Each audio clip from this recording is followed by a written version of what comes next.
Hello' everyone, মোৰ প্ৰথমটো mini ব্লগলৈ আপোনালোক সকলোকে স্বাগতম জনাইছোঁ। মই আছোঁ নাৰায়ণপুৰত অৱস্থিত মাধৱদেৱ কলাক্ষেত্ৰ আৰু এয়া মোৰ ফ্ৰেণ্ড ডিম্পী আৰু জুৰি। টিকটটো পোৱাৰ পাছতে আমাক বেগ চেকিং কৰিলে আৰু এয়া আমি ভিতৰলৈ সোমাই গৈ আছোঁ।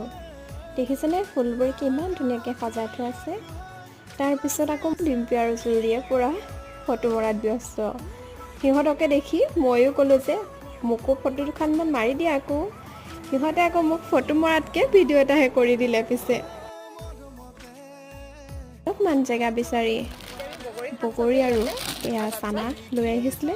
নিউজনে এয়া খাই খাই কথাও পাতি আছোঁ, পূৰা কথাত মস্তুল। অলপমান সময় তাতে ৰৈ ফটো চটো মাৰি এয়া আমিও ঘৰলৈ বুলি ওলাই দিলোঁ। যিহেতু মোৰ ফ্ৰেণ্ড ডিম্পী আৰু জুৰিক মই মোৰ ঘৰত থাকিবলৈ মাতিছিলোঁ, এয়া আমি ওলাই দিলোঁ। আজিলৈ আহিছোঁ, বাই।